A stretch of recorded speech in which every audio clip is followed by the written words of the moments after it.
إله إلا الله لا إله إلا الله لا إله إلا الله السلام علیکم دوستو، کیسے ہو؟ امید ہے کہ سب خیریت سے ہوں گے۔ اللہ تعالیٰ آپ لوگوں کو ایسے ہی خوش رکھے۔ مراکش کے فٹ بال ٹیم نے مراکش کی عوام نے قطر میں فیفا ورلڈ کپ کے دوران جو کردار ادا کیا ہے وہ تاریخ میں ہمیشہ یاد رکھا جائے گا، اور مراکش کی ٹیم نے فٹ بال اسٹیڈیم میں سجدہ کرنے کی روایت ڈالی۔ وہ جب بھی میچ جیتے تو اللہ کے حضور سجدہ ریز ہو جاتے اور اللہ کا شکر ادا کرتے۔ اسی طرح آخری میچ میں انہوں نے ہار کر بھی سجدہ کر کے حیران کر دیا کہ مسلمان جب بھی خوشی اور غمی میں ہو اللہ کے حضور سجدہ ریز ہو جاتا ہے۔ اور مراکش کے عوام نے ہمیشہ فلسطین کے حق میں آواز اٹھائی اور میچ کے دوران فٹ بال اسٹیڈیم میں فلسطین کے جھنڈے کے ساتھ شریک ہوتے۔ اور جب امریکہ کا فٹ بال میچ تھا تو اس کے دوران مراکش کے عوام نے تو پورے اسٹیڈیم میں کھڑے ہو کر فلسطین کے حق میں نعرے بازی کی تھی، اور یہ ویڈیو بھی دنیا میں وائرل ہوئی تھی۔ مگر جب سیمی فائنل تھا تو یہ سیمی فائنل مراکش اور فرانس کے ساتھ تھا، اور فرانس کو پوری دنیا جانتی ہے کہ وہ کس قدر اسلام مخالف ہے۔ فرانس کا میکرون تو ایک گستاخ رسول ہے جو گستاخ رسول کی حمایت کرتا ہے اور خود بھی گستاخ رسول ہے۔ فرانس میں سب سے زیادہ گستاخ رسول ہوتی ہے اور اس کے حوالے سے پوری دنیا میں اسلام کے مخالف سمجھا جاتا ہے۔ مگر ناظرین، اس گستاخ رسول کو مراکش کے عوام اس وقت بھی نہیں بھولی جب ان کا سیمی فائنل میچ تھا۔ سیمی فائنل میچ فرانس کے ہی ساتھ تھا اور فرانس کے وزیر اعظم میکرون بھی وہ میچ دیکھنے کے لیے اسٹیڈیم میں موجود تھا۔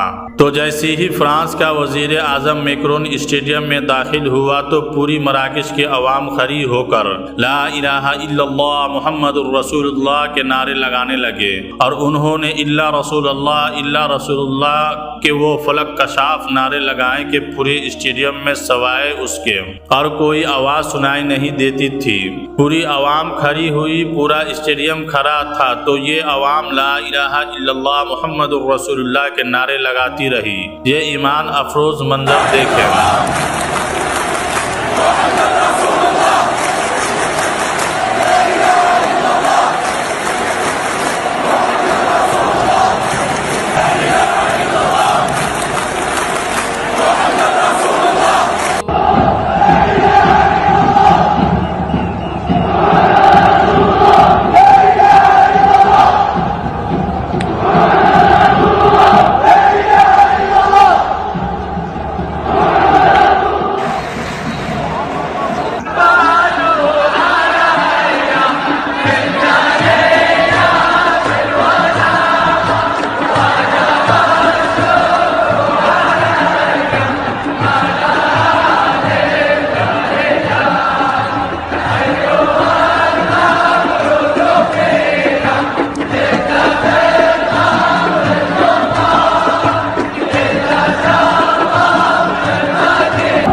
اس چیز کے اوپر مراکش کے عوام داد کا مستحق بنتی ہے اور ان کو شاباشی دینا بنتی ہے، ان کو حوصلہ دینا بنتا ہے کہ انہوں نے اپنی سیمی فائنل میچ میں بھی اسلام کے دشمن کو، رسول کے دشمن کو نہیں بھولے۔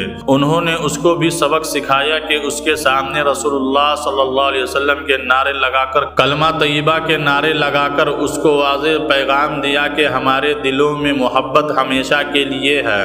تم گستاخی کب تک شک کرو گے ایک دن اللہ کا پکڑ ضرور آئے گا۔ گستاخ رسول کو سامنے بیٹھا کر یہ پیغام دیا کہ ہم مر مٹیں گے، اپنی نبی کا دفاع کریں گے، وہ چاہے کھیل کا میدان ہو، وہ چاہے سیاسی میدان ہو، وہ چاہے دنیا کا کوئی بھی کونا ہو، وہ چاہے دنیا کے کوئی بھی جگہ ہو، ہم ہر جگہ اپنے حضور کے حرمت کا، اپنی نبی کے عصمت کا، اپنی نبی کی عزت کا حفاظت کریں گے، اور ہم حفاظت کرنا بھی جانتے ہیں۔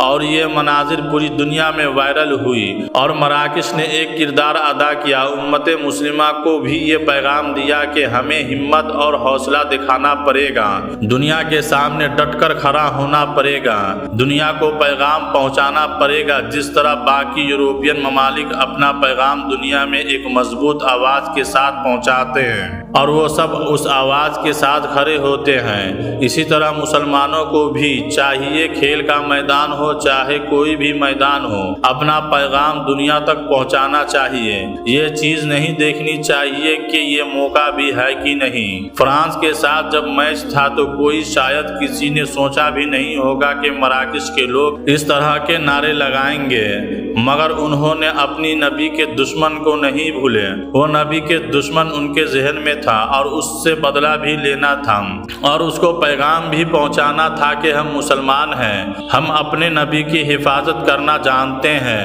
تو انہوں نے یہ ایمان افروز منظر اسٹیڈیم میں بنایا اور پوری دنیا میں یہ وائرل ہو گیا۔ مراکش نے جہاں پر اسٹیڈیم میں سجدے کیے، مراکش کے عوام نے فلسطین کے حق میں آواز اٹھائی، فلسطین کے حق میں اس طرح فلک کشاف نعرے لگائے کہ روح کے ساتھ خون کے ساتھ ہم فلسطین تجھ پر قربان ہوں گے۔ تو اس طرح کے فلسطین کے حق میں نعرے لگائے اور اسی طرح جاتے جاتے ان کا آخری میچ تھا، انہوں نے نبی کی حرمت کی حفاظت کی قسم کھائی کہ نبی کے دشمن کے سامنے بیٹھ کر کہا کہ ہم نبی کے حفاظت کریں گے اور نبی کی عزت کی حفاظت کریں گے اور نبی کے دشمن کا دفاع کریں گے، اپنی آخری سانس تک کریں گے انشاءاللہ۔